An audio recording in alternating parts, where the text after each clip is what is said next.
I think it bears repeating that this discussion really is about zoning, and that this is a general development plan, but what it isn't is it's not a precise implementation plan, and that really is where the project takes flight, and all of the wetland delineation issues and stormwater management issues, any amendments to the plan, adding green space, get addressed there, not here and not tonight. So I see that the proposal has already been modified to address a number of the residents' concerns. As far as other SC Swiderski projects that access their development through a neighborhood, I can tell you firsthand, I've got one in my district and it just started construction last week. Urban West is going up at 12th and Randolph. We're looking at 120 units plus in that area. And we've determined that the neighborhood and the streets surrounding it can support that activity, and that project is underway. The Plan Commission saw their way clear to unanimously approve this on its second pass, and I think that we should as well. What we have here is a private sector developer that's building with their own funds, not our funds, and they've got a positive track record of building market rate units that are aesthetically pleasing and well managed. And so a stormwater plan is not only required, it'll be managed by the city, by our engineers through the final approval process, and by the developer. So I think that the water issues will get mitigated and resolved that way. And I think if there's anything that Wausau needs that we need to remember is Wausau needs new residents and Wausau needs tax base. And at the end of the day, when a developer comes to you and offers to build $20 or $30 million worth of new tax base in the community and attract new residents to market rate units, not subsidized units, market rate, which is what we've had a shortage of for quite some time, I think that we need to rezone that parcel and let that project take flight. And I think that key to our marketing this community is diversification of housing offerings.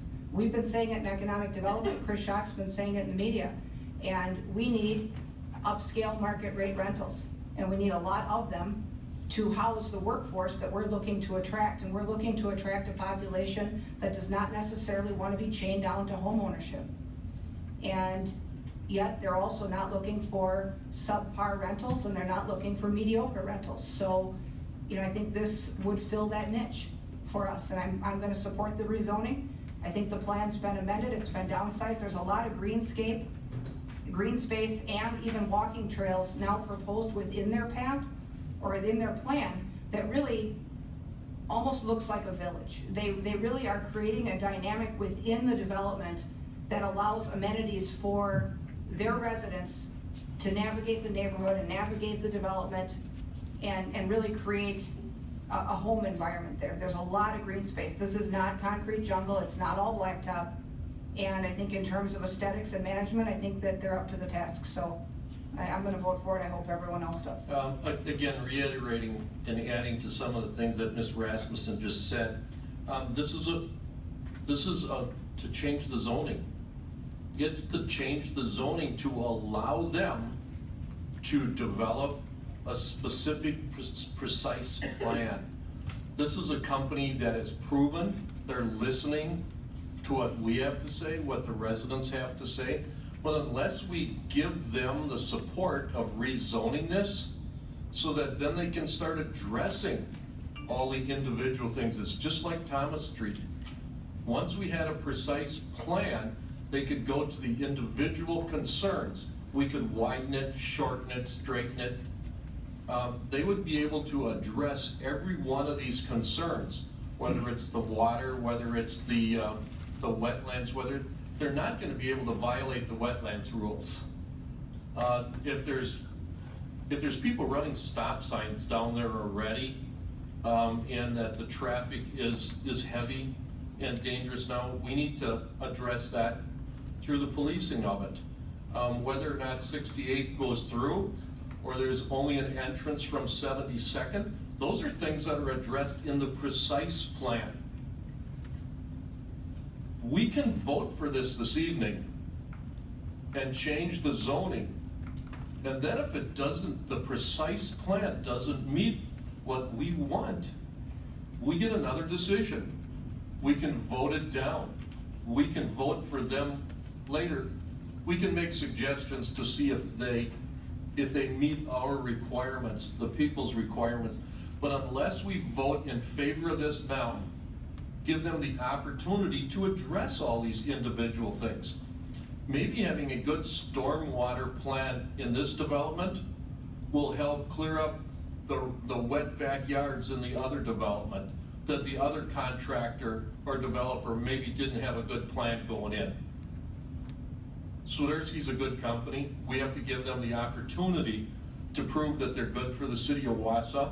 And I would also hope that we all support this rezoning so that we can find out what their precise plan is on this beautiful neighborhood that they potentially wanna develop.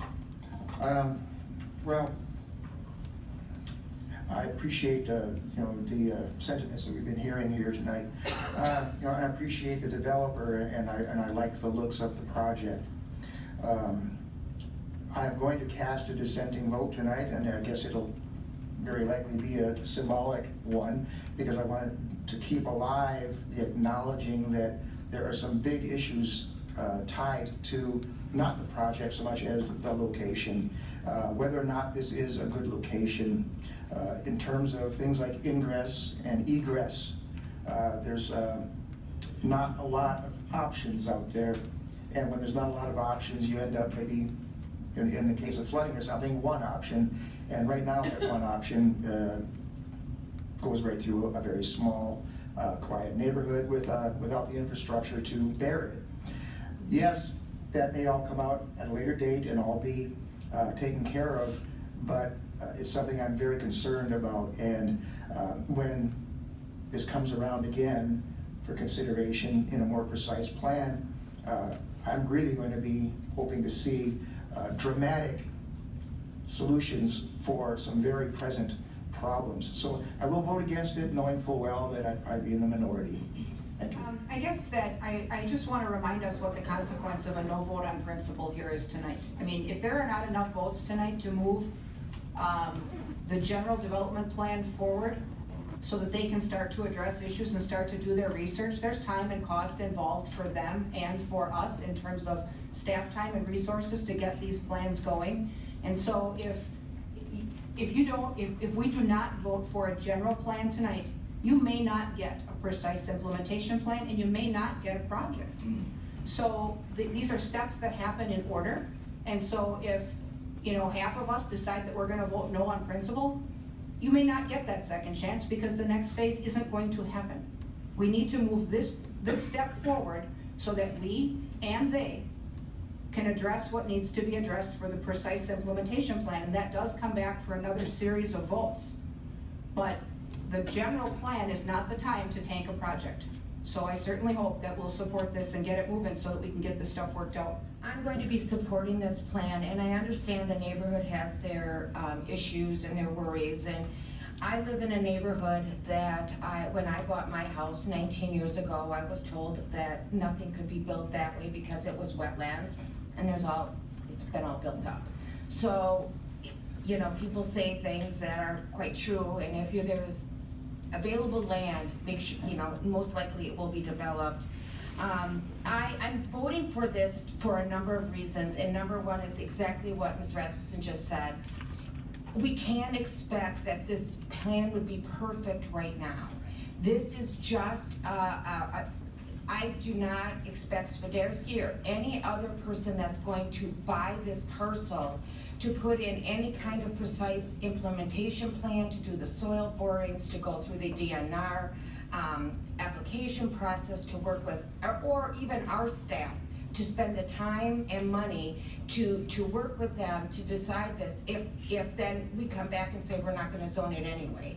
So I understand that that's this step. I also understand that I will have future votes if the plan isn't doing well with the neighbors. I have, if there are still issues that need to be looked at. I have another vote when it comes through my SISM committee, if the infrastructure and what is happening with 68th, and if that is going to be at all a dangerous road, and if it's going to have sidewalks or whatever, and look at that. So those are things that all will come back to us. But I do understand that this is, just to start it, because what happens if we vote no? And this goes away, Swiderski's go away, who's gonna buy it next time? And is that plan gonna be any better, or is it gonna be worse? Or is it gonna be harder to work with? Or is it just gonna sit? I mean, all of those don't seem like great things to me. I have a lot of faith in my planning commission. I have faith in my staff that they're not going to throw this neighborhood to the wolves, and that and I have faith in our council that we're gonna make sure everyone is taken care of, with any kind of plan that comes after tonight. You may begin voting. That motion has passed 9-2.